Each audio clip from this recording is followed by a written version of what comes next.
Are you a pervert or something? Okay. The whales have a 15-foot penis. Hold on a sec. I just National want Pornographic says it. I'm sorry, Ken. You cut out there. They have a 15 what? The whales have a 15-foot penis. I didn't cut out. You heard me. Google it yourself. The whales have a 15-foot penis. I'm sorry, Ken. You cut out there. They have a 15 what? Are you a pervert or something? Okay. The whales have a 15-foot penis. Hold on a sec. I just National Pornographic says it. I'm sorry, Ken. You cut out there. They have a 15 what? The whales have a 15-foot penis. I didn't cut out. You heard me. Google it yourself. The whales have a 15-foot penis. I'm sorry, Ken. You cut out there. They have a 15 what? Are you a pervert or something? Okay. The whales have a 15-foot penis. Hold on a sec. I just National Pornographic says it. I'm sorry, Ken. You cut out there. They have a 15 what? The whales have a 15-foot penis. I didn't cut out. You heard me. Google it yourself. The whales have a 15-foot penis. I'm sorry, Ken. You cut out there. They have a 15 Are what? you a pervert or something? Okay. The whales have a 15-foot penis.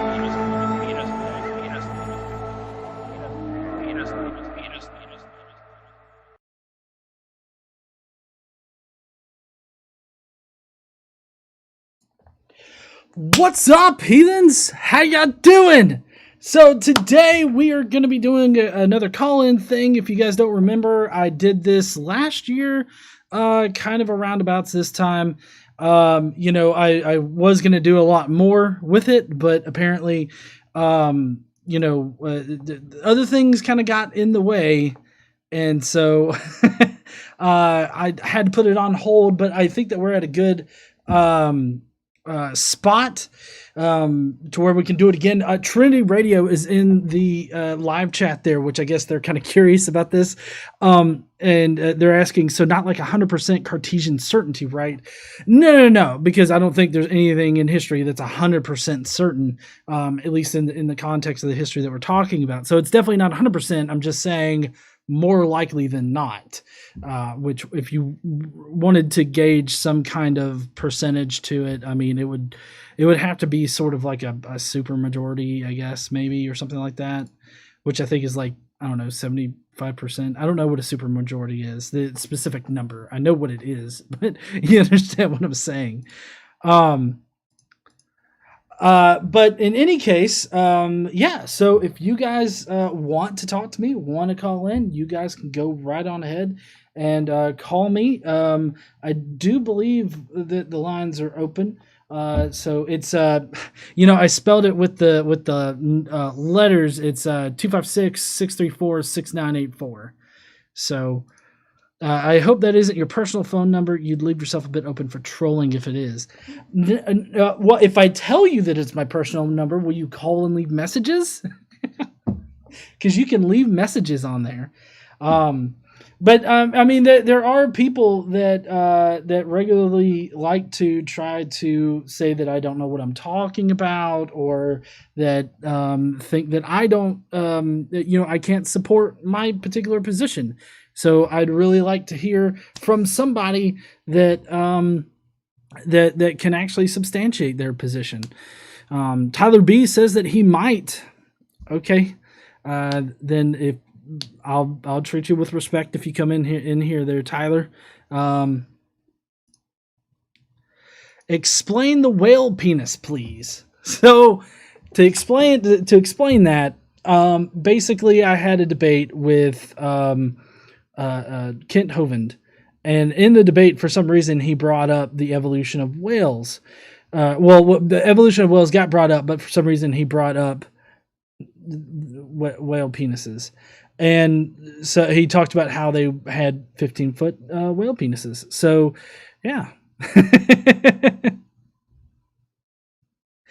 Let's see. There's not much you say that I disagree with. GE, I'd be a boring phone call. Yeah, well, I think I was gonna whoever actually joined up first, I was gonna try to give a chance to actually call in, but I'm part of a few groups. I could probably post it in those groups on Facebook, and they would probably want to call in. and argue with me. I don't know. Let's see.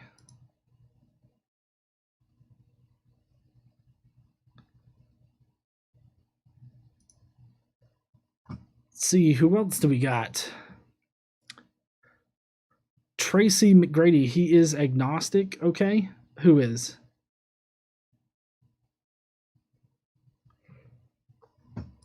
Let's post in here.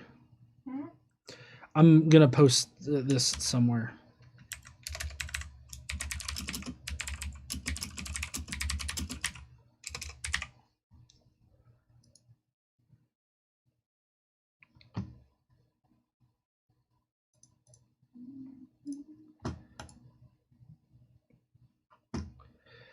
I think whales had the biggest drawback in history. What?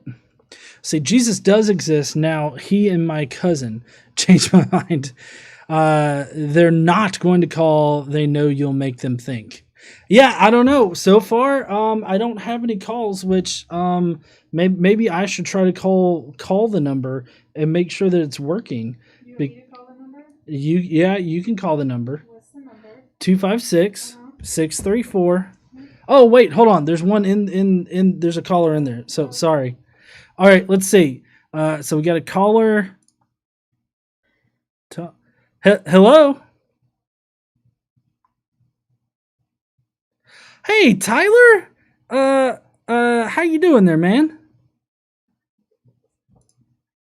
What? One second. Hold on. I've got the speakers weren't. There we go. Okay. Say hi, Tyler. Hello. Hi. All right. So we got you. All right. So this is Tyler B number 2 from the chat, right? Yes. Okay. So why don't you start off? I'm assuming that you want to talk about whether or not Jesus existed, right? God. I don't have enough expertise in the history of Jesus. Oh, well, I'm sorry. It's just that in the chat you said that you have firm evidence that he existed. So maybe I just misunderstood what you were talking about. Yeah, I have 100. Yeah, I have irrefutable proof. Wait, did you say Jesus or God? Well, Jesus. I thought that you were talking about Jesus in the chat, but maybe you were just talking about God. No, I was talking about God. Oh, yeah. So do you want me to start my proof? Well, yeah, go on ahead, and if I need to stop you, I'll try to stop you. All right. So I have irrefutable mathematical proof for the existence of God. So Okay. as you know, proofs do exist in the field of mathematics, and the equation 0 divided by 1 proves the existence of a God, because while this equation is able to be formulated mathematically, just like 2 plus 2 or 4 minus 3, it is proven to be unable to be solved. Therefore, there must be a supernatural God who is above the laws of nature and mathematics who can solve this equation. Okay, so you're saying that 0 divided by 1 is unsolvable. Yes. How is? I guess I'm not understanding 0 divided by 1. Well, I just use that as an example. Well, you can't. I'm sorry, not 0 divided by 1, 1 divided by 0. I didn't mean. I meant to use it as like x divided by 0 kind of thing, where you cannot divide by 0, so there must be a God who can divide by 0. I feel like hold on. I feel like this is a can God create a rock so heavy he cannot lift kind of argument Well, here. Because a logical contradiction. How is that a logical contradiction? Because if he created it, if you say, can God create a rock so heavy that he cannot lift it, how could? But if he is by definition all powerful, then he can lift it. But if you're saying that can he create something that he cannot lift, then that would be a logical contradiction in his nature. Okay. All right. So I still am failing to see what 1 divided by 0 or how that particular thing means that God exists. Because math. So hold on. So mathematics. is a description of reality from our point of view, and 1 divided by 0 comes up on occasion whenever we're doing mathematics. But so 1 divided by 0 is just an undefined value, because you can't, like you said, you can't divide anything by 0. So, I mean, in mathematics, we explain that by just calling it undefined. So, considering that mathematics is created by humans, I don't understand, how that necessarily proves that God exists. Also, how on earth could you actually divide something by 0 for God to be able to divide something by 0? Well, that's the point, is I can't, but God can. But how do you know that God can? Well, because we're able to formulate this equation, so there must be an answer, but we don't have it. Yeah, and we it's cannot undefined. solve. Yeah, undefined. Yeah, exactly. But that's no, I mean, I'm telling you, that's what the answer.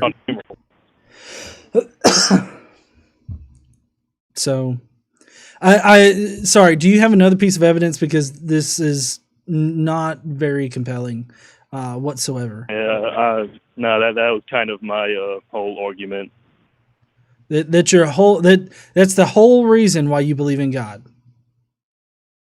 Well, no. Well, see, the reasons why I believe in God, or reasons that you think are fallacious, like intelligent design, prime mover, so on and so forth. And but that was just that is a good mathematical proof, I thought. But if it's not, then I guess I can end the call. It was good talking to you, though. Okay, yeah, good. Can you ask him where he came to this conclusion? Yeah, well, yeah. So, how did you come to this conclusion exactly? Well, because I don't know. It's like I kind of got this from talking to my algebra professor in college last semester. He's a Christian and he believes in God, and he kind of shared this with me, so I thought it was pretty compelling. Well, I mean, yeah, I don't think that he was exactly correct. Like, I'd love for him to be able to put that through any kind of peer review. Was this a high school teacher? Well, no, I'm in college. He's a college professor, but I mean, I figured he was pretty educated in mathematics, so I figured he knew what he was talking about. Oh, I'm sure that he is educated in mathematics, but I mean, it's a little difficult to apply, mathematics to God, at least in the fashion that he was trying to do. So I just don't think that he was really thinking that all the way through. Well, at least I tried. Okay. Well, if you think of any more knockdown arguments, feel free to call back in the future then. Okie dokie. Sounds good. Okay, man. You have a good, pleasant day. You too. All right.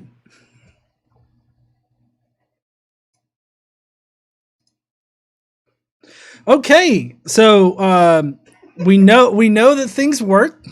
So if you want to call in, shoot the shit for a little bit, or talk about evidence for God, maybe I should put this on Twitter. Honestly, I thought Braxton Hunter was going to call in, because he was in the chat earlier.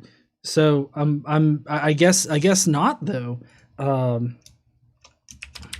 me put this on Twitter.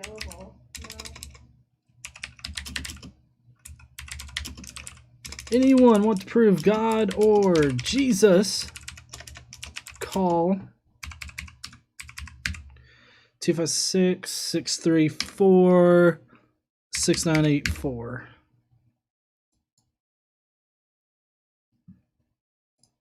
All right, so first proof, first proof is 1 divided by 0.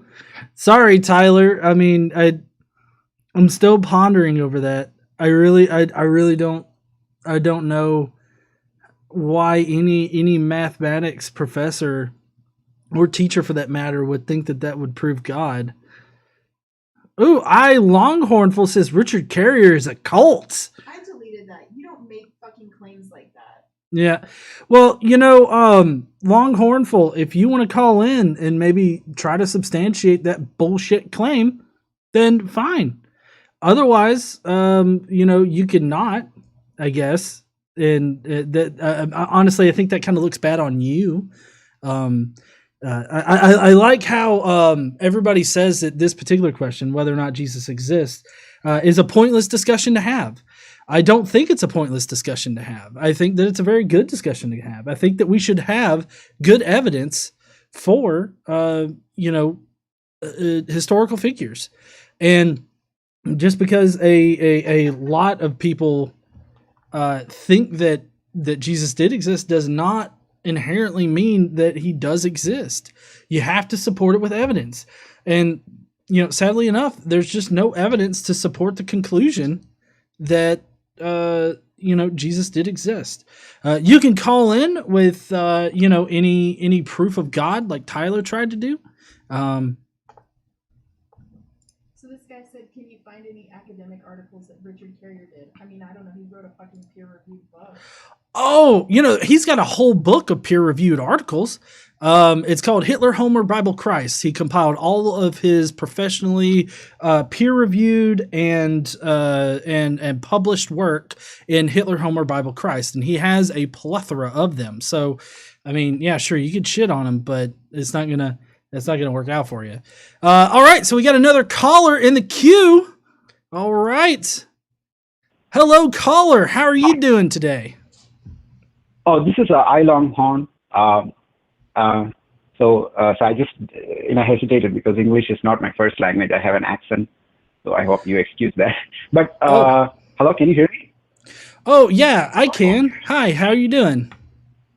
Okay, so the fact that we know for sure that Jesus existed as a historical person, but we cannot ascertain whether all the miracles attributed to him can be proven. So let's not talk about his miracles, because not even Paul talks about Jesus doing miracles. So let's stick with actual historical evidence here. Can you please let's start with the best thing that proves that Jesus existed in history. You have a lot of authors,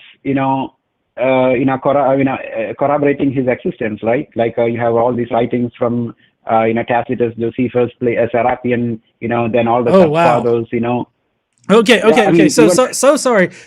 Yeah, we need to take this one at a time. So your first one is Tacitus. Is that the one that you want to lead with? I'm sorry. Is Tacitus the one that you want to lead with?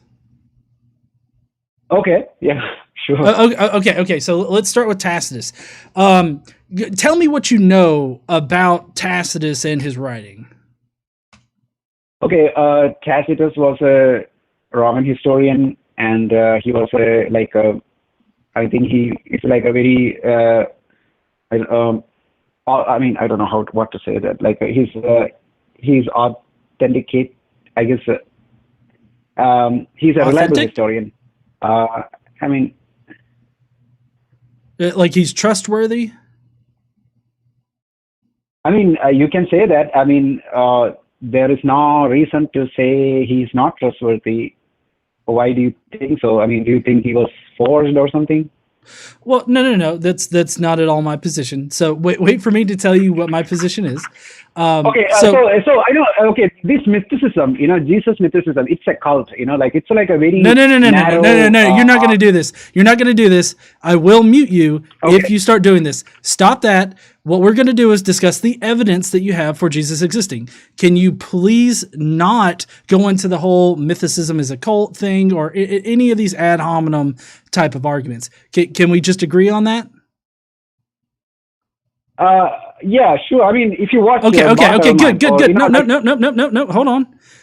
Let's start from that agreement. Okay, that we're not going to do that. Now, Tacitus. Okay. Do you know when Tacitus was writing? I don't remember that on top of my head. So Tacitus. Oh, there is this Wikipedia article on Jesus of Nazareth, and it says Jesus existed historically. There is a the second line. If you read that, it's all modern scholarship agrees that Jesus existed as a historical person, and Bart Ehrman has written a complete book. And Richard Carrier's book. Okay, so stop. Okay, hold on. Stop. You're muted. You're muted. Okay, because you won't stop. I'm trying to have a conversation with you. I will unmute you as long as you agree to have a conversation. And a conversation means that you put forth a piece of evidence, and then I put forth my rebuttal to your evidence, and we have a conversation like that, right? It's not just going to be you consistently just rambling on and on and on, right? You've put forth one piece of evidence, that being Tacitus. Now I'm about to unmute you, and so then we're going to go on, okay? Okay, sure. Okay, sure. Okay, good. So Sorry. Tacitus, let me lay this out, because I was trying to step you through it, but I guess I'll just go ahead and talk. Tacitus was writing in the early 2nd century, okay? The period that Tacitus was writing in was around the burning of Rome, which happened in 64 CE.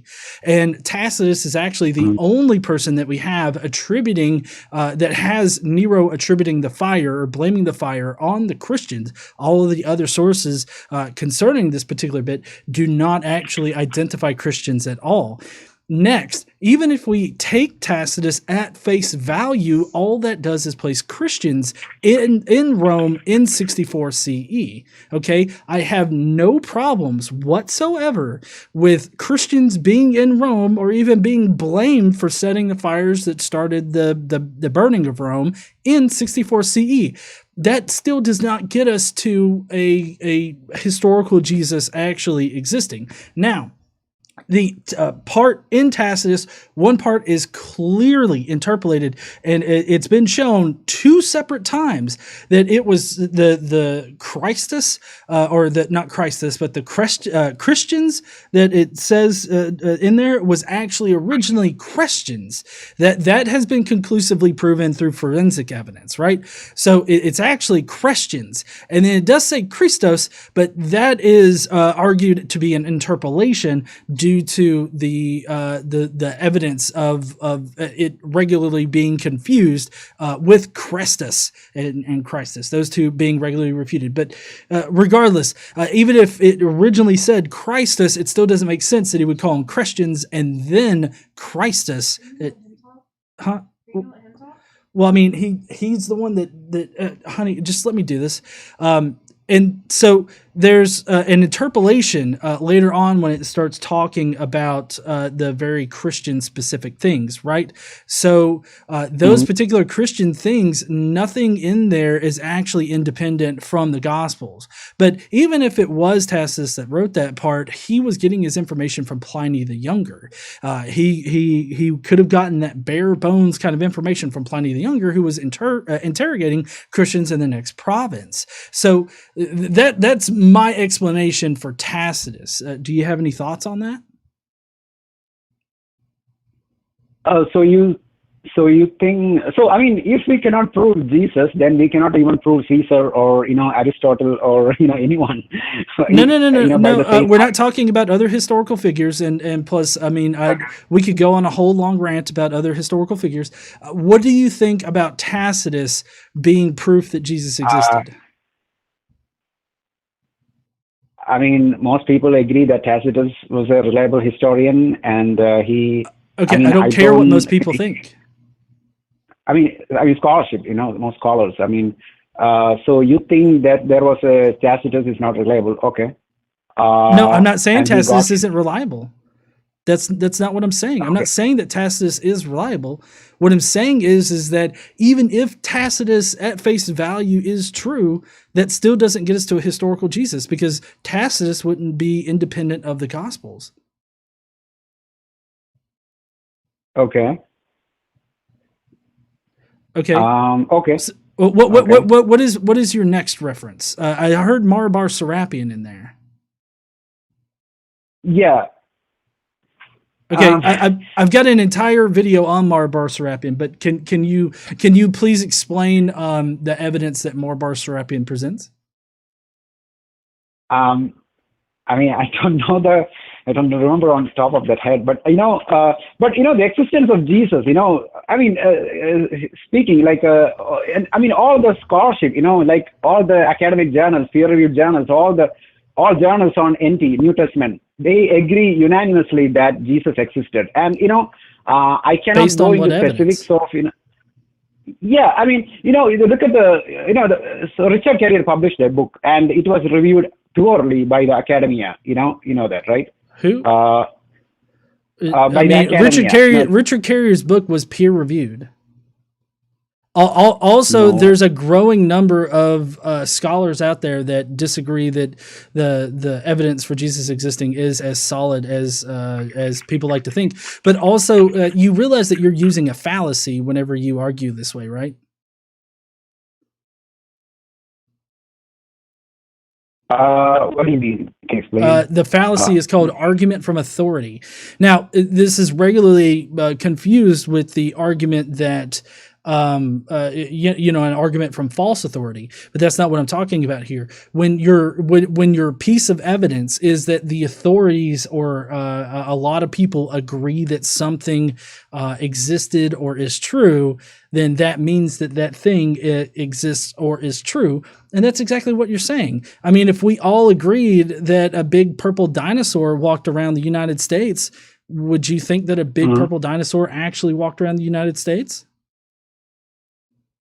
I mean, if the scholars, the people who has actually studied, they agree, then I don't have any problem. Like, it has to be published collaborated in peer-reviewed articles, things like that, Well, yeah, but Carrier has written peer-reviewed articles. He's got an entire book where he's compiled all of his peer-reviewed work in it, especially the Tacitus one. I mean, it might benefit you to actually read the scholarship on this. I know that earlier you said that Richard Carrier's book was poorly reviewed. But honestly, I don't care what some Christian apologist thinks of Richard Carrier's book. Obviously, they're not going to be, they're not going to be in agreement with Richard Carrier. Raphael Lataster has also put out a book. What do you know about that? I'm sorry, you asked me about Tacitus? No, I said that Raphael Lataster, who is another historian, wrote an analysis of whether or not Jesus existed and came out as like an agnostic on the question. He doesn't know because the evidence is not solid. So I'm just kind of curious. I mean, was his book poorly reviewed? Did you even know about his book? I mean, there are a lot of popular books, this is an academic book that was peer reviewed by professionals in the field, and it was actually targeted at it's targeted at like colleges and stuff like that. So I mean, it's a legit textbook. Okay. I have read the review on Richard Carrier, why we have a doubt or something. That's the title, existence of Jesus, why we have a doubt, So the academic review was very funny. Like, it was making fun of Richard Carrier. It was very naive. I really don't care. I really don't care if somebody was making fun of Richard Carrier, and I'm fairly certain that Richard Carrier doesn't even care. The point is that what we're debating here is not whether the authorities agree on something. We're debating the hard facts, the hard evidence.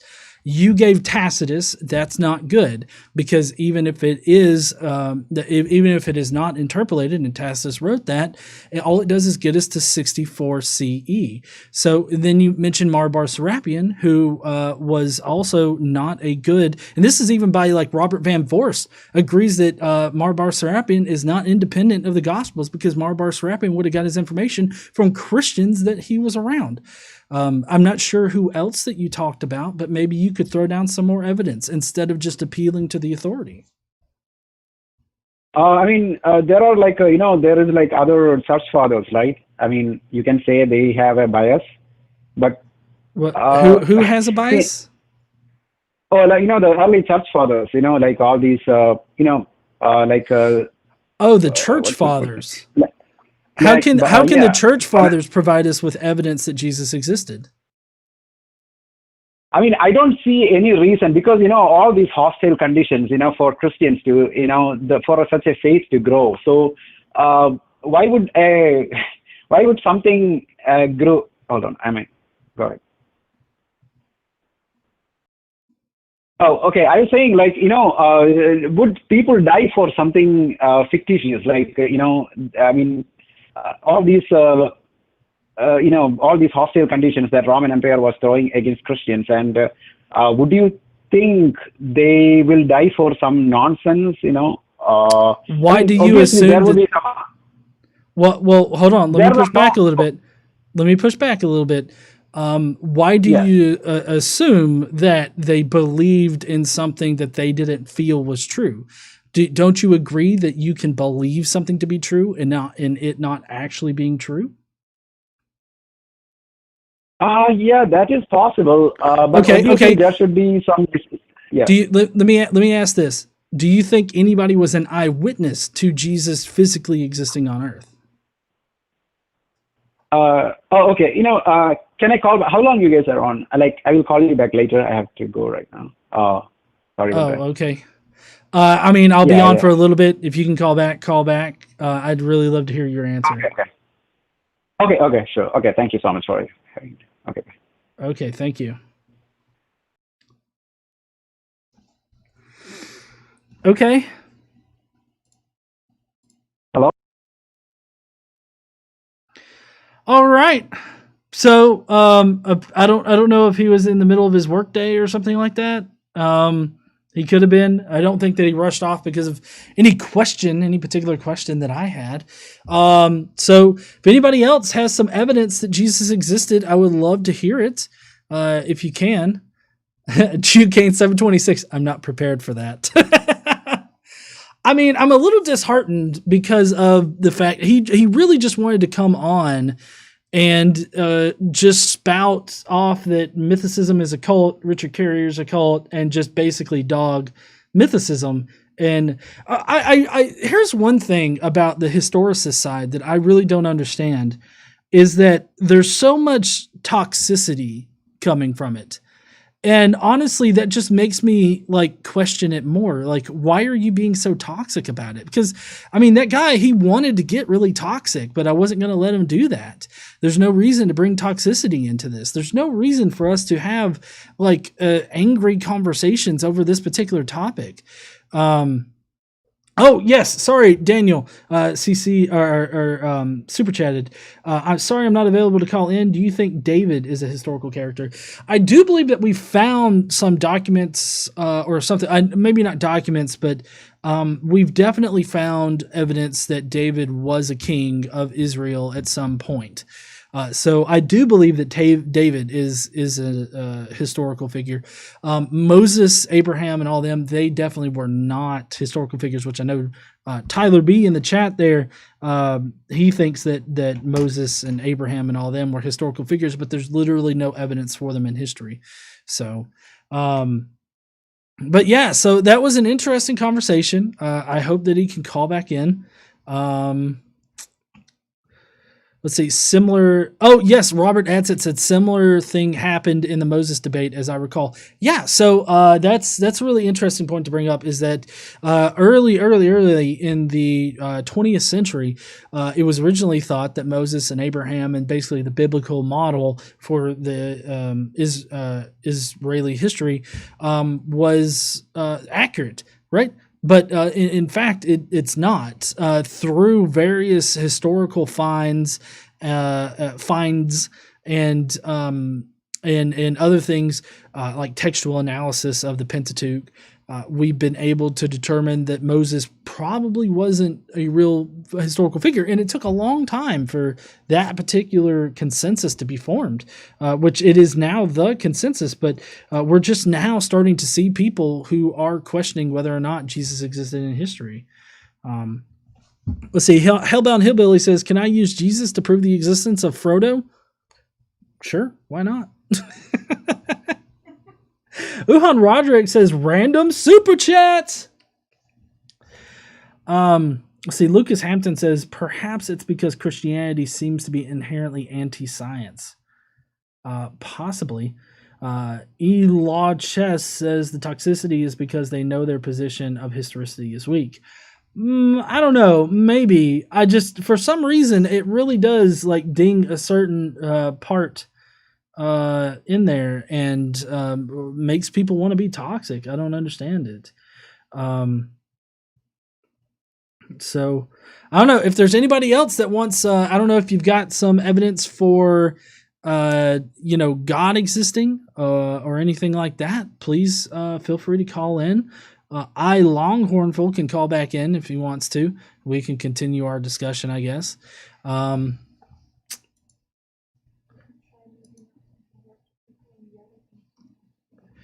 honey, am I supposed to just...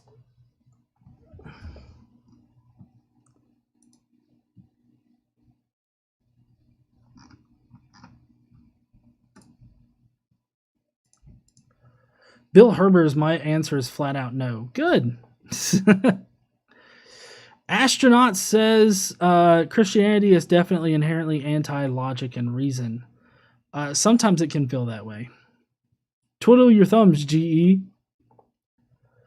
Godless Engineer, who do you think wrote Exodus books? Well, the Pentateuch, which is part of Exodus, or Exodus is part of the Pentateuch, they are... they're anonymously written. Like there's multiple authors and then they were anonymously written. The sources were, and then somebody came back in and then edited them all together to make it seem like it was written by one person, which we got another caller in the queue. Hello, Anonymous. How you doing? How you doing, my brother? Good evening. I'm doing pretty good. How are you doing? Good evening. I'm okay. My name is Colton, and I'm calling you from Jamaica, Kingston, Jamaica. Okay. I've been listening to the program. Motherfucker, I never get to hear everything. I just hear like probably about a few minutes. Okay. But my question I would want to ask you before I get into the discussion. What exactly are you searching for? What am I searching for? Well, I mean, Yeah. I've been studying. We're gonna get in your discussion, but I'm asking. Right. Well, so I've been looking at this particular question for a number of years now. I've been looking for evidence that Jesus does exist because I automatically thought that Jesus did exist in history. I thought that was a settled thing. And then I started looking into it and I found out that the evidence isn't as strong as I thought it was. And so once I considered all of the positions, I came away from it thinking that Jesus probably didn't exist. So I guess what I'm ultimately looking for is anybody to give me solid evidence that shows me beyond, more likely than not, that Jesus did in fact exist. Okay. So, what I would want to say, do you actually believe in anything on this earth? That there's do I believe in anything on the earth? Yes. That said, do you believe that there's anything exists on this earth where maybe on using your own, you couldn't create it because you don't know about it, or you don't understand about it, or you never been taught how to create it? Well, I mean, I do believe things do exist, like on the earth and in this universe in general. Is that what you mean? Okay, understood. All right. We are in 2020 right now. Okay. From off the tip of your head right now, could you remember a president past for the last 100 of years who died? Can I remember a just president? Just what you remember. A president like of the United States that has died in the last 100 years? our president, our prime minister that died a couple of years ago, probably 100 years ago then. Well, I mean, there's John F. Kennedy. I mean, he was Well, one that it could died. be, it could, all right, I could say 10 years. Can you remember our president died at least 10 years, 20 years ago? I could say our prime minister then. Maybe you can just tell me which one you're thinking about, because I mean, like, I don't know when certain presidents have died or prime ministers have died. Like, that's just not something that I look up regularly. No, any one of them. What's the point of this? It don't have to be anyone speculist. It just can be any. Okay, all right. Instead of use a president, can you remember of anyone where you maybe heard about that somebody has died? You know, somebody where, you know, probably do something for the U.S. or do something for Canada or do something for England, as whether some governor or some president or some prime minister, or you name it. Just name somebody. Can you just name a person so that we can move on from this point? Like, I'm failing to see how this connects to whether or not Jesus existed. I'm getting there, but I'm just trying to see if you can at least remember somebody that died in the past.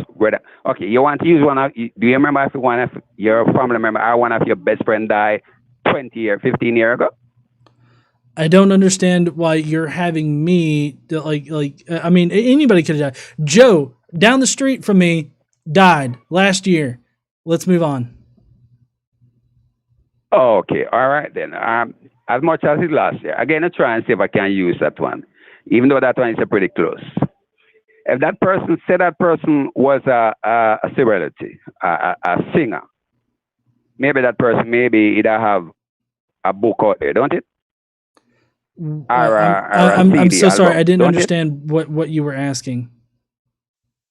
Okay, the person that died, your friend, who you know, I said last year, I said, just say that person was a singer then, or a movie star, right? Okay. But one way or the other, that person did write a book during his time or her time. The book could have been still on the shelf now, don't it? Sure, I guess so. Right. The book could have been still on the shelf now, still selling. Okay, and that's last year. All right. Say another 200 years from now. Okay. A little boy, a 10, 15-year-old go to the library, looking a book, but this particular book was inspiring to him or her. He take it up and read it and say, wow, this man was a great singer or a great movie star. Don't you have to accept and believe what is in this book? Well, I'm sure the person who written the book, I'm sure whosoever will read it at the time when it published must can attest to it and say, yes, this man was a true legend. Don't it? Okay, sorry to interrupt you, but I'm really failing to see the connection. If you could just spell it out for me. Are you trying to say that Jesus wrote the Bible? Are you trying to say that Jesus wrote a book about his life? Are you trying to say that people that knew Jesus wrote the Bible? Okay, all right. I could get to it now then. Okay, the Bible, the Word of God, it wasn't man's idea. The Word of God was from God. And if you even read the book of Jeremiah, then you will realize that Jeremiah wrote them, it was from God. You read, listen, all of it was from God. It's Paul, when you do a survey, Paul was hold on. I'm so sorry to interrupt you. Yeah. Like, can you tell me what you know about the authorship of the various books in the Bible? I'm trying to break down because okay. Your view is that can somebody come and prove it to you if Jesus Christ was really true? Or there's a God is really true in heaven called Jesus Christ. His Father name is I am that I am. So I'm trying Okay. to let you know, and that's why I was trying to bring back to you that, do you know a president that died a couple of 100 years ago? Because there's a book will be there. And I'm sure many will be reading that book and say, wow, and they will believe what is in that book. So I'll always ask the question, why we are failing from believing Jesus Christ. And Jesus Christ is the man who prophesied things, and it do come to pass, because people see it come to pass. So why we fail from believing a man like that? For the one So reason you said that you was a Christian, but so you're hold having on, a hold on, hold problem. on, You hold on, maybe, hold on. yeah. So I mean, in your view, who wrote the Bible? Yeah. Who wrote the Bible? It is man, but it was inspired by God. Well, For no, instance, again, I give you something more. Again, let's stretch. Hold on. Again, let's stretch it a little if further. it was inspired by God, why does it record different stories? You see, man, as you know, down to the Bible say, all have come short of the glory of God. You see, man intend to try to, and most of some of these books will come up and write and say something else. It's just money making, you know. And for some it's money making, and for some they come because they want to change the gospel, the true gospel of God. Okay, listen. Agenda. I'm so sorry to interrupt you, but if all that you have is that the Bible says that Jesus existed and that the Bible says that Jesus prophesied things, I'm getting. No, so well, you're taking a long time in order to get to your point, and I just would really appreciate it if you could hurry up and get there. All right, hold on, my brother. If I just come and just tell you something and I don't break it, I don't start it from come down, then you're gonna just still run and get nothing. I don't want to do that. I have to tell you exactly, come and write down that you can be able to look into things for your own self. Instead of somebody just come pop up something and tell you. I don't want to pop up something and tell you. I have to give you the reasons. Well, I'm sorry if it's going to turn into a 2-hour discussion with you just trying to tell me that God wrote the Bible or God inspired the Bible and that's the reason why Jesus exists, then there's really no purpose in us even having a conversation. If you have some kind of outside the Bible evidence, or if you have something that Paul said, because the Gospels were written too long after to actually record anything historical. They also never mention that they are historical. They don't mention authors or anything like that. So unless you have something from Paul that proves that Jesus existed or outside evidence. Give me another 30 seconds. I have something much more important to tell you. Okay. Unfortunate, when you get saved, you never got the Holy Ghost. That Holy Ghost. No. I mean, if you're just going to tell me I need to get saved, then there's no point in you continuing. No. You see, the Holy Ghost, that's what made the difference. If you don't get the Holy Ghost, my brother, you'll be still operating and function in your flesh, and you cannot do it alone because you'll be still operating under your own wisdom. But the Holy Ghost will give you that wisdom, knowledge, with understanding, and you'll learn know more, and you won't be able to be deceived by the enemy. No. I mean, all of this is not convincing. It's just theological stuff. Have you ever talked to somebody who actually get the Holy Ghost yet? Okay. Yeah, maybe you can go and preach to somebody else, but it's just not going to work on me. I'm so sorry. I'm not preaching to you. I'm not preaching to you, brother. You say you was a Christian. I'm not preaching to you. Okay. Do me one favor. You say you was a Christian. I was. You say later, just seek God and say, God, I need your Holy Ghost. And I guarantee you, when you get that Holy Ghost, you will be saying something different from what you are saying now. I'm telling you that. Okay. When you receive that Holy Ghost inside of you, you will never be the same man again. Okay. And I'm not talking about the Holy Ghost to make you, it's about money and wealth, but it's about something named peace and total view. Your view is different. Everything you'll be seeing different. All right. Well, it was nice talking to you today, sir. If you don't have any good evidence for Jesus existing or God existing other than the Bible, then I think that I just need to move on to anybody else that might want to call in. But the only evidence I could give there is some material thing then. This physical world. The physical world cannot be evidence, brother. Okay. And apparently that's what you're looking for. All right. You cannot look all on the right, all right. physical thing in this world. I'm so sorry, but I need to move on. Brother, I think before you continue this meeting, you need to warm up your brains more. You cannot go with Okay. one thing and one agenda. Okay. You understand? All right. You will never learn and never move. You will live same way as though you go. Okay. Okay. And Goodbye. I sure Goodbye, you don't sir. want that. Goodbye, sir. Okay then. You have a good day then. You too. Oh, Jesus Christ. I mean, basically, guys, I think I just need Jesus and to swallow the Holy Spirit whole, and I think that I'll believe Jesus existed. Yeah, you can't chew it. It's not a chewable tablet. I don't know. They might, I mean, the Holy Ghost might be thick enough to where I might need to chew it. It might have that kind of viscosity to it, you know? I don't know. Casey's like, I don't know. Can we just stop talking about this?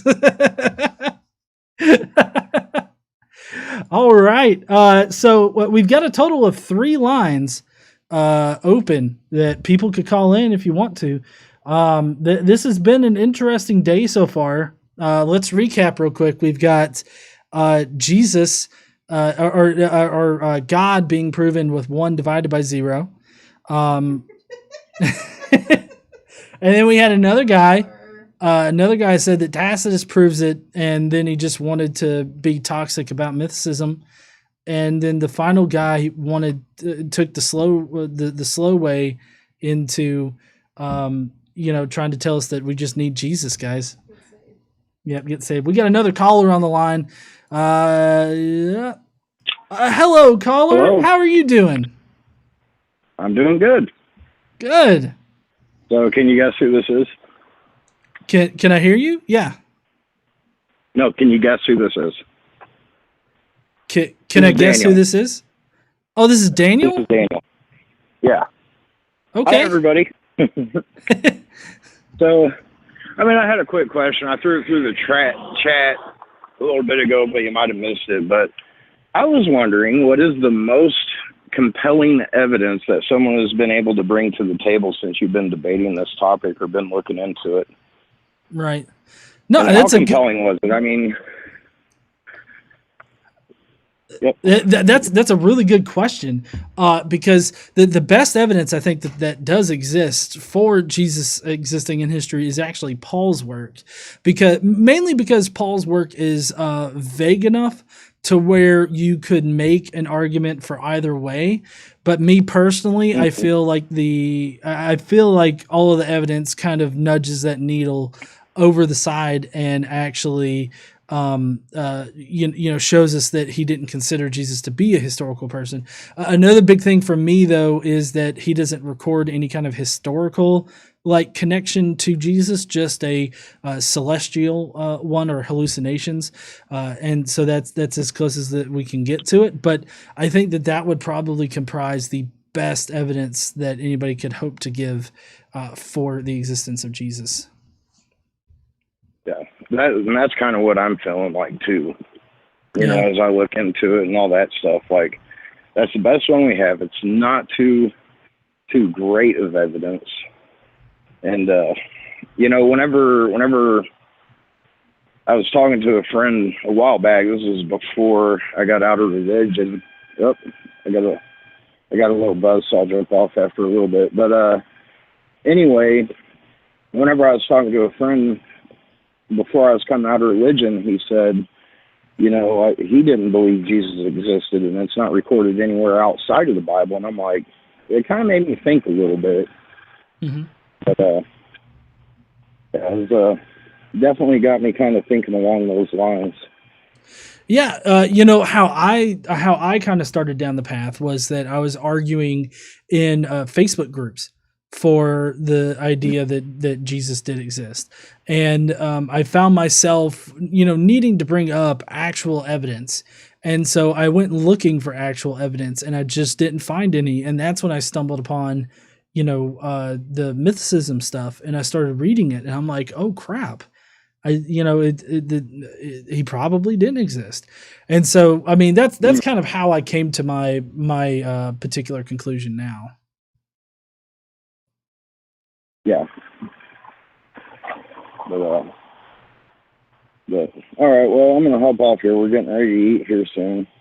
Okay. My phone started doing this weird buzz at me, so I can't hear anything coming through my earpiece. So I got to reset it. But Okay. anyway, I just want to say hi to everybody. Say hi to everybody in the chats, and then I'll be eating, so I'm going to be out of the chats here pretty shortly. So, Yeah. right, I'll talk to you, Casey said to you hi. again. Okay. Yep. Hi. All right. I'll talk to you guys later. All right, Daniel. You have a good day. Be safe out there, and I'll see you around. Okay. All right. You guys too. All right. Bye. Bye. Awesome. That was a really good call. So it's always nice to hear from y'all, just to call in and talk about different things. MCFC says, "Damn, Daniel." I love that meme. Oh man. Yeah, Godless Granny there says, don't forget to hit that like button. Yeah, and definitely, hey, y'all should go and search up Godless Granny. She does a lot of great stuff. We recently did a stream together talking about the local elections around here, and it was a really good stream, I thought. So yeah, I wonder if anybody's shit talking me on the Twitter about it. I always find that people are so willing to like talk shit about it, but never actually support their side of it, at least not with good evidence. Huh? Yeah, there are 7 things on it. Why not have God or Jesus call in themselves? Because they probably didn't exist. Stroke Assaulter, he has God, Jesus existing with Jesus from Big Lebowski. I believe that Jesus. Let's see. And then Dr. 2020 says, I have proof of Jesus, but I'll only show you if you convert to Christianity first. Somebody just wants to watch. Somebody says, is that a trick question? Nothing really. Somebody is apparently, don't see North Alabama and Atheist Twitter. Nice to see him not alone up here. Nah, that's awesome to see you in there. Man, I can prove Jesus, and it's a baseball player. I'm guessing his name's Jesus. Or Jesus is Jesus. Okay. Oh man. All right. No, nobody fucks with Jesus. That's true. So yeah, I do for my Crestus app that I have that's on all the app stores where you can get information about mythicism. It's I'm about to be pushing a very, very large update. I'm changing the framework. It's going to be set up a lot better. You're going to be able to search for information. You're going to be able to bookmark things. Daniel M's got to go. See you later there, Daniel. Oh, we got another caller. I knew if I just talk bullshit for a minute, we'd get somebody else. All right, let's see what he's got. All right. Hello. How are you doing today? Hey, how you doing? What's up? I'm doing pretty good. How are you? I'm all right. Listening to this show. Actually, I listen to a lot of shows. And this is probably the only time I'm going to get a chance to talk to you. But I was curious about listening to these callers. I'm curious because there's 2 things that have popped into my mind. One, you want to talk about if they're historical, part of history. And I think there's a chance that you and the other callers might be talking past each other, where history would be more like, were they there? Were they mentioned? Were they a part of something by any means? And to them, well, they were in the Bible, so they're a part of history. We speak of them, so they're a part of history. And others might be coming at it from, did they physically do anything in tangible reality? And they could say, well, no, because you can't even prove that they were real. So without that distinction, I think maybe it's going to be hard to have the proper conversation. If you understand where I'm coming from. Oh, yeah. No, I totally do. And I think that there are times when we're definitely trying to talk, or we definitely are talking past each other. And so I usually try to qualify what I mean whenever I'm asking for the information. I may have fallen short on that in the past few calls, but, just any kind of proof really is what I'm looking for. And I feel like I've examined all of the proof that they have, and it's just not all compelling. It's not compelling at all. It's just Right. not. If you want to know, this is comparative reasoning. I thought that was you because I've watched your videos and I thought that I recognized the voice. I'm not raging out right now, so no, you probably wouldn't recognize it. The other one, my daughter didn't spill something and it just distracted me. It just killed my thought. The other one, there you go. So when they call in, I think wait. I want to praise you on how you handled that dude that just kept trying to just turn it into it's a cult and all that. I like how you handled that. You didn't let them get too deep into it, reined it in, controlled it, kept it level and peaceful. I love that. That was awesome. Oh, thank you. So the other thing is, when they call in, I know you know this, but they call in, I am going to convince you. I am right. What I've been taught and trained, you will know or must know. And when you go against it, then they're like, wait, I can't be wrong. So now we're at odds. And I think that's what's going on. Yeah. I think quite possibly. I know that that a lot of them that call in, they mistake like a minimal kind of historical Jesus for the biblical version of Jesus, and a lot of people want to prove the biblical version of Jesus rather than like what an actual Jesus in history would look like. Yeah, I think they're afraid of what Jesus would look like in real life. I think they're afraid. I'm hoping that I'm distracting long enough that somebody would call in and want to say something, just fill the airtime and whatnot, but also get the stuff out of my head that I want to say. And anyone out there listening, do call in. If you want to prove God and Jesus or whatnot, hey, it's here, it's there. It's not a Matt Dillahunty thing. It's not the other. You get to call in and talk to somebody, a menticist, cool guy, understanding and whatnot. Give him a chance. So just call. That's all I want to say. And everyone, click the like button. Please, click it. Click it. Matter of fact, I'm number 51. I dare you to beat me. There you go. I dare everybody to beat comparative reasoning right now, which comparative reasoning has a channel if you guys want to go and search him up on YouTube, because you can't click a person's name anymore like in the chat, or I tell people to do that. But comparative reasoning, he's here on YouTube. Definitely go check him out. He's got some great stuff that he puts out there. You've been critical of me a couple times, and I've really appreciated that. I appreciate the fair and balanced kind of look that you give things on occasion. Thank you very much. I ain't trying to be a hard ass. I'm just like, I want to call out things. That's all. And if I'm wrong, you know what? If I'm wrong, it means I get to learn the truth. It's simple as that. Being wrong is awesome. Yes, I agree. And that's exactly what I'm trying to do here. If I am wrong, I want people to prove to me that I am. So, yeah. But I appreciate you calling in. It's great to hear from you. Thanks, man. It's great to hear from you, and thanks for the plug. I deeply appreciate it. Deeply. No problem, all right, man. I'm gonna let you go so that others can call in. I hope they're trying to call in. Yeah, we don't have one in the call log right now, but I'm sure as soon as you hang up, we'll get somebody else that'll want to try to say something. So, but hey, you have fun. You be safe out there, and I guess I'll talk to you later. All right. All right, thank you, and the same to you too, and Casey and Xander. All right. The comparative reasoning says she says hi. Bye. Xander's playing a video game right now. We just got back from the pool, so he's in there playing a video game. My daughter's playing video games, Roblox. Yeah, he plays that sometimes too. But anyways, I'll let you go, man. You have a good day. All right, you too, dude. All right, bye. Bye-bye.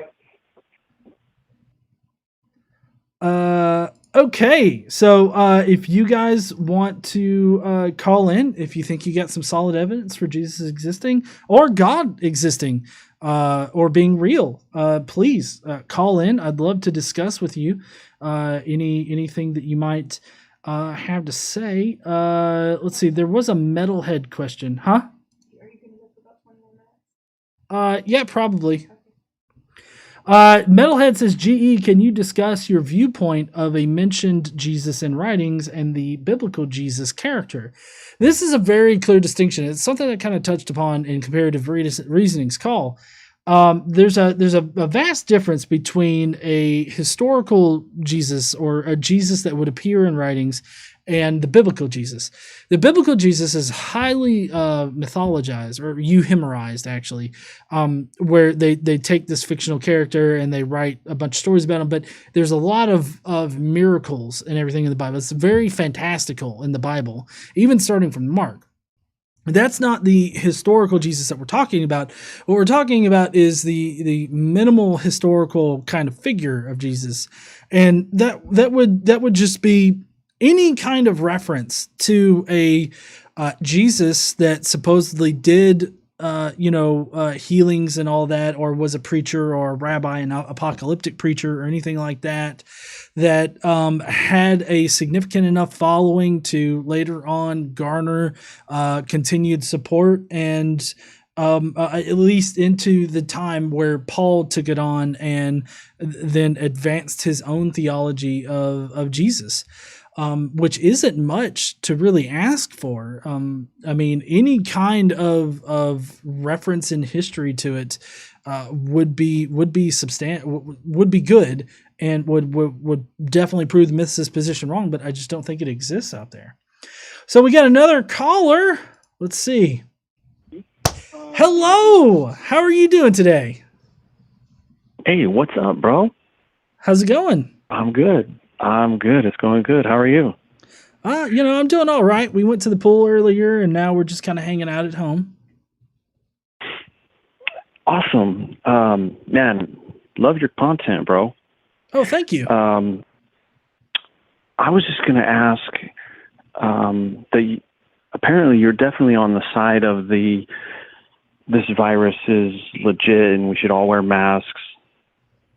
Okay, yeah. Is that right? Mm-hmm. It just seems like the numbers are not adding up, and to me, it feels like we're being scammed. Okay. And why do you think didn't know that? if you wanted. So they say if we get 59 million more cases, we will equal the 2009 swine flu, which nobody cared about or wore a mask for. Right. Well, I mean, yeah, that's because of how that particular disease was spread. That particular disease didn't spread as easily as COVID-19 does. So, I mean, that's the reason for that. It just didn't spread enough, and the actual, at least here in the U.S., I mean, it infected a good number of people, but it was also a lot harder, to catch. I mean, it was just a completely different type of disease. And let me say, I work in a prison in California, and we should have piles of dead bodies, but we don't. We're nobody is sick, and the inmates are just wearing their masks half-assed. There's no social distancing. Mm-hmm. It's like it's a joke, We're not. We should be in crisis, and we are not at all. We are in crisis. No one has died. No, I'm talking about my specific prison. Okay, because these guys live on top of each other. Are you in prison right now? No, I work at the prison. Oh, you work at the prison. I'm so sorry. I missed that. Okay. And I'm just saying, we should have piles of dead bodies, have sick inmates everywhere, and that's not the case. And I just know my own experience, and I work at this large prison, and no one is dead, no one is sick, and it's not because they're wearing their mask properly and social distancing. And it's like, why am I not seeing this at my prison at all?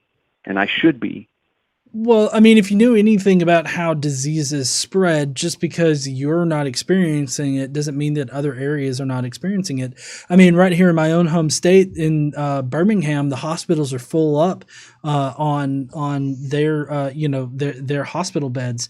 There's an overflow in a lot of different hospitals. I mean, just because you don't experience the worst of this situation does not mean that other areas are not.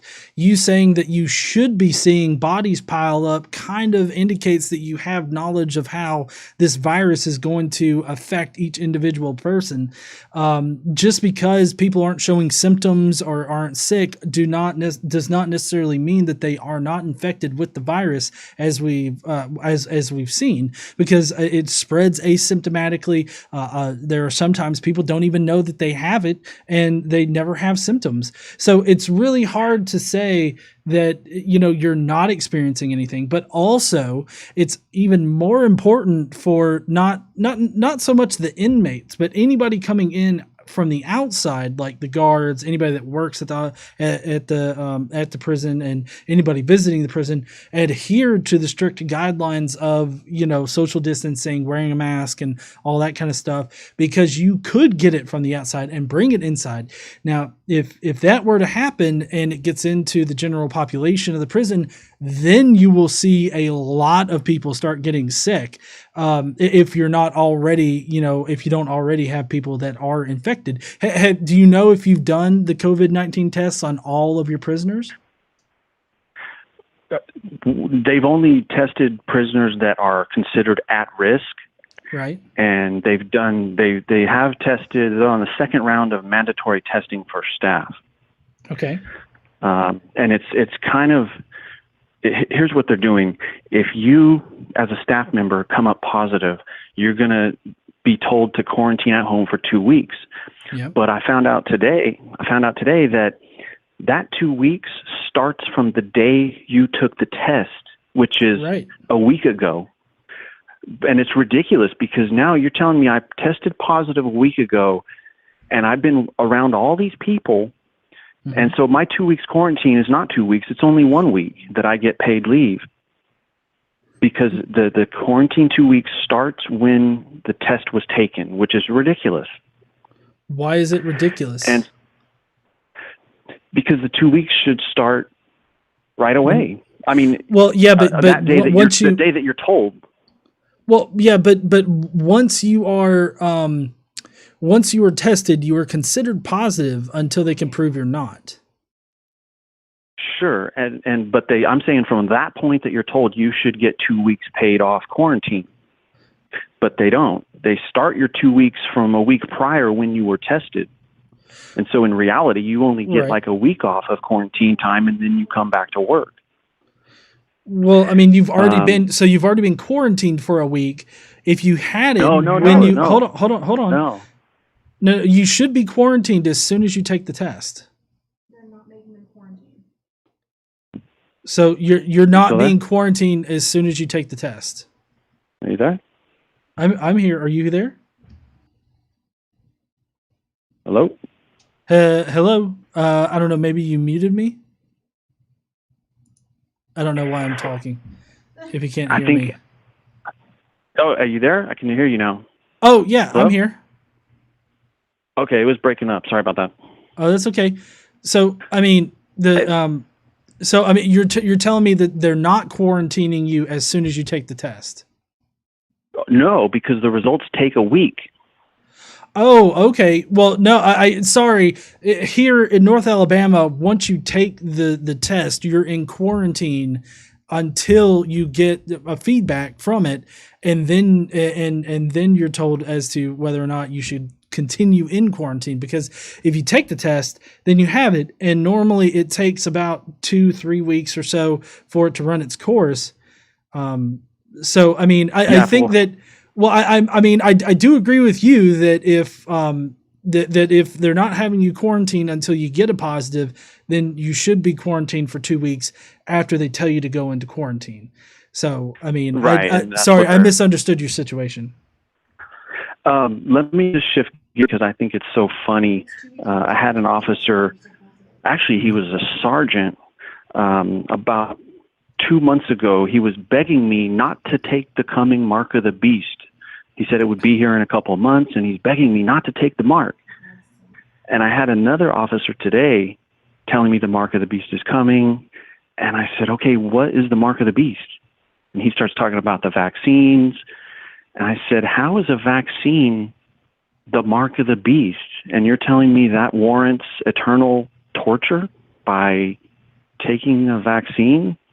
And these people, they have no answers to their crazy theories. And then they start talking about, well, you see, you can't travel unless you have proof that you took the vaccine. And it's just amazing to me. This is what I'm being told by officers and sergeants. Yeah. And well, there's no arguing with these people. No, They're set in stone. Yeah, I would agree that there's no arguing with the whole mark of the beast thing. But I think that they're probably getting that from either their pastor, preacher, or some apologist out there, because I mean that's going to come from either the very fundamentalist side, of Christianity, or these online apologists that you see all over the place. Yeah, but definitely, as far as all this goes, don't worry. A vaccine's not going to give you the mark of the beast or anything. Vaccine. I mean, we've had vaccines for a while now. It's not going to cause anything other than maybe light indications of whatever you're being vaccinated for, like symptoms. So I heard someone say that they have been looking for coronavirus vaccines for the last 70 years. And why do we think all of a sudden they're going to be able to come up with one? Well, this is a very specific coronavirus vaccine. It's for this specific virus. I mean, like, for instance, we've had flu vaccines for a while, and we always have to retool them in order to target the most popular one from the previous year. That doesn't mean that you're not going to get the flu because they changed so much. And so it's confusing. It's confusing because they've told us in the past few months that this COVID-19 has mutated multiple times. So how can we chase those mutations and come up with a specific vaccine, Well, I mean, I'm not trying to argue with you. I'm asking legit questions like, oh, I know. I know you're being sincere. So, I mean, that's what immunologists do. And that's what there are plenty of other, plenty more knowledgeable people in this area than I am. But basically, I mean, you can create a vaccine for this particular thing, even if it does mutate. It just depends on how you do it and how they end up generating all of the antibodies for it, So I mean, I can't really speak as to how they're going to do it because I'm not an immunologist and I haven't really studied in that area. But what I do know is that it is possible. Now, I mean, I just see a lot of sketchiness around all of this whole thing. You have people half-ass wearing the mask. Most of these masks are not even effective at stopping these particle sizes, right? Like these paper masks and these cloth masks. I mean, they've been shown if you can blow smoke through it, right? How is it effective? I can see maybe it reduces the viral load, maybe, but well, no. So do you know how COVID-19 spreads? Well, we've been told so many different things. It's hard to know what to think. In the context of wearing a mask, COVID-19 spreads through saliva droplets that get into the air when you breathe, when you cough, when you sneeze, and all that. That is what the masks are supposed to prevent.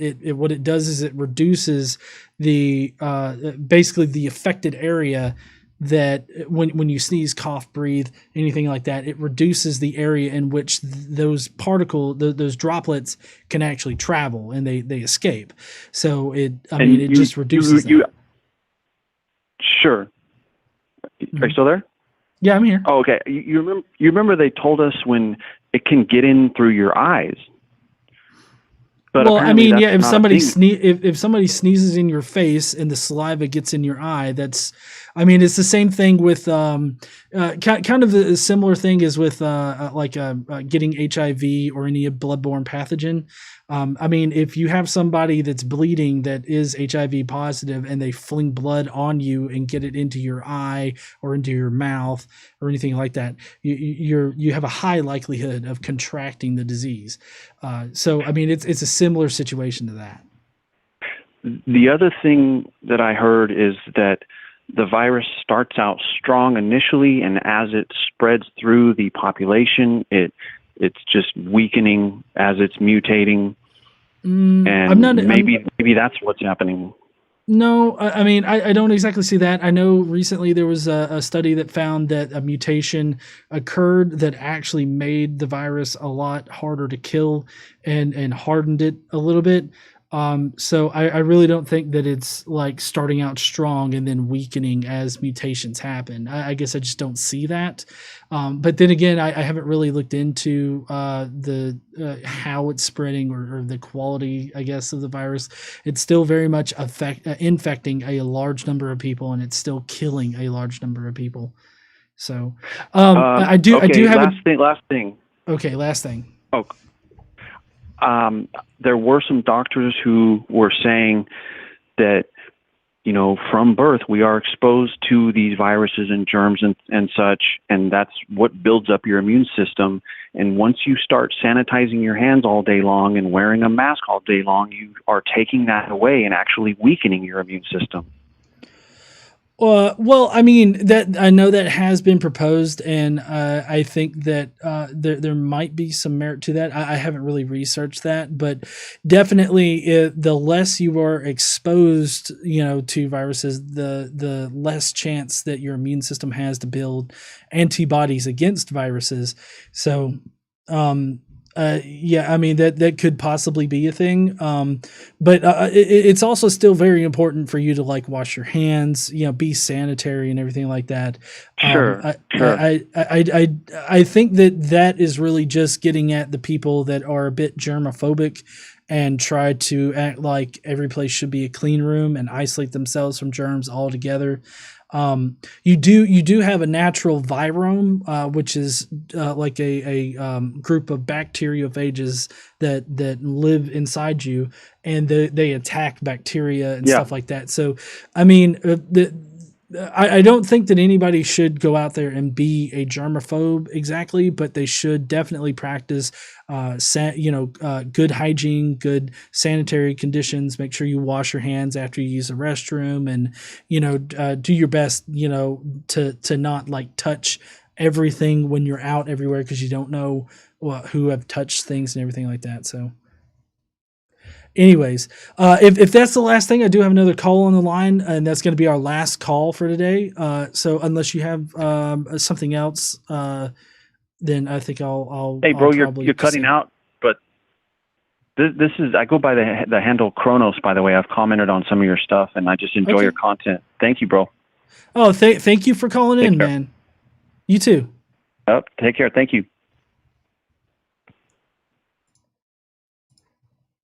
Okay, that was an interesting call. There was a super chat too. Oh yeah, Luminiferous Ethan. I'm sorry I didn't read it while he was on the line. He says 3 people in my life have died of COVID. Screw you, buddy. Just because you don't see it doesn't make it fake. I tried to get that across to him, that just because he's not experiencing it, that doesn't mean other people aren't. So I hope that got to him a little bit. But I'm so sorry that you've had to go through that there, Ethan. I really hate that. Vindictus the Bad also sent a super chat. I'm spending $5 to say hi. Thank you, Vindictus. I appreciate it. All right, we've got our final caller on the line. Hello, caller. How are you doing? Hey, man. How you doing? I was going to go back to the subject at hand of did Jesus exist? So, thank you. I appreciate that. Yeah, you're welcome. But I'm a fellow atheist. Okay. And like I'm with you on a large portion of what you're saying, that Jesus is largely a myth and things like that. I totally believe that. is total fiction. But like part of what, for example, Christopher Hitchens talks about with like the Nazareth Bethlehem issue. Mm-hmm. How do you navigate that issue? I've often kind of watched your stuff and tried to figure out where you're coming from when you navigate from why would they bother to get him from Nazareth to Bethlehem if he wasn't a real person? Okay, that's a fantastic question. I'm glad that you're asking this. So, in the first century, there was a number of different ideas about the Messiah, what he did, who he was, where he was supposed to come from, even. And so, basically, you have these different groups of Jewish Christians that had these different ideas, these different concepts about Jesus. And when they went to make, sorry, go ahead. No, I said right. Right. Yeah. So what you have are these different groups. They have these different ideas, and some of them interpreted different things from the Septuagint or the Old Testament, the Scriptures, and they interpreted some things of that Jesus was supposed to come from certain areas, and so that's why he has kind of a contrived birth narrative between Matthew and Luke, is that each of those were written for different Jewish Christian communities, or well, I guess by that time they were more Christian than Jewish Christian communities, and so they had different things resonated with them from the Scriptures than other Christian sects. And it just so happened that those particular gospels are the ones that were most popular to the Christians, and so that's why in the mid-2nd century those were canonized into the New Testament. All right, that kind of makes sense. But I mean, it just seems kind of weird that they created the census out of nowhere, right? That never happened, right? Well, you're talking about from Nazareth over to Bethlehem. You know what I'm saying? So to where he could be born in Bethlehem. I mean, it just seems. I kind of saw where Christopher Hitchens was coming from, where he said it must be loosely based on a real guy, otherwise they wouldn't have done that, because that just seems so odd. Right. And so I guess what you're saying is that it's because of the centralized beliefs of, I mean, he had to be from both Bethlehem and Nazareth. So even the individuals themselves that came up with this damn prophecy were all kinds of messed up. Is that what you're saying? Well, yeah. So the census, there was a census in 6 A.D. The one that doesn't. Huh? There was. I didn't even know that. I thought that was complete fiction. No. It's not. The census isn't complete fiction. It's actually one of the major differences between the two birth narratives, because Matthew has Jesus being born, and then they have to rush off to Egypt and go into hiding because Herod's going to try to kill him. But in Luke, right, they travel for the census, and they claim that's the need for the travel. But that's there's no record of that being the way that you would actually take a census.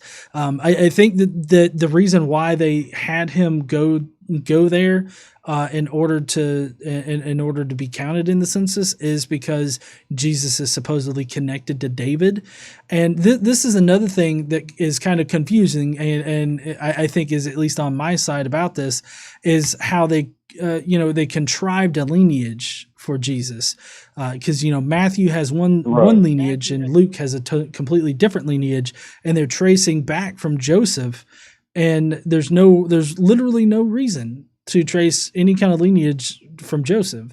So I think that it was just a contrived way of linking Jesus to David. That didn't make sense to me either. Yeah, that makes total nonsense as well. That's not even his father, right? So you're going to trace lineage of somebody who is not even your father. And that makes absolutely no sense whatsoever. Absolutely. I agree with you there. I mean, in many ways, it just kind of contradicts itself and makes no sense in so many different ways. It really does. That was one of the ones. I mean, like you watch Hitchens, you watch some of the greats that talk about some of these things, and it's just, I watched your show or your channel for a very long time. So I've been a long time, fan of yours. But yeah, that was just one of the questions I had about that particular issue. And I was wondering where you fell on that. So. Yeah. All right. Appreciate it, man. I really appreciate you watching my stuff and being a longtime viewer of my content. So I really appreciate it. I'm glad that you called in because, I love those kinds of questions because a lot of people have these misconceptions about what mythicists believe or what even the evidence is. So I'm glad that you called in to sort of clarify that. Well, there aren't a lot of us atheist Southern boys, around. So, I mean... I'm from Texas myself, so I mean, I'm southern, so I'm south of I-10, you know what I mean? So I mean, that's how southern I am. So I mean, So I mean, as you know, there ain't a whole lot of us. So I mean, it is what it is. But, I know. That's why I've always really enjoyed you. So I mean, you know what I'm saying? So it is what it is, brother. I hope you and the missus do well and everything's great with y'all, and hope the children are doing well and everything. Everything's great with them. So, but y'all have a good one, all right, brother. All right, man. I'll see you later. You have an awesome night. Be safe and definitely wear a mask. Oh yeah, for sure, absolutely. All right, man. I'll see you later. Okay. I think he already dropped off. Yep, he dropped. Okay. Let's see. Let me drop. Let me hang up on my end because I already closed out the lines. There we go. And I know I can end the show. All right. I'm getting. The whole reason. The whole reason I started doing the call-in show again was because I had a lot of money in the call-in studio thing. So I'm like, fuck it. I'll just go ahead and do some call-in shows. All right. That was really, really interesting today. I'm so glad that I was able to get to talk to some of you guys, especially comparative reasoning in there. And Daniel M. There was Kronos that's commented on some of my stuff sometimes. I know the topic that he was talking about is very emotionally charged, so I hope that I could get through to him at least a little bit. But in any case, I gotta go. But it was awesome talking to everybody today. It was awesome seeing all you heathens down there. I think that I may try to do this again sometime in the future. I'll let you guys know because I think today went really well, and I know that the more I do it, the more chances there would be for callers to call in. So I guess we'll talk to you guys later. Y'all don't forget to stand up, use your voice, all that kind of good stuff. Smash that like button. Subscribe if you want more awesome content like this. And I guess I will see you guys on Monday. Bye, heathens. Be safe. Wear your masks. Y'all best wear your masks. And not half-ass. Not half-ass wear your mask. No chin straps. No fucking chin straps out there. Thank you, Dallas Wade. I appreciate you, man. Thank you, Uhan, Junk Shop Library, Mama Atheist, Cadence, Bill Huber, Comparative Reasoning, Lisa for Truth, Sirnian, sorry, I was going through the list. Jew Kane, Jerry is in there. Yeah, I said Junk Shop. Robert Adset, Andy Dion. Yeah, anyways, I gotta go. Y'all have a nice night. I'll see you later, man. See you later, heathens. Sorry.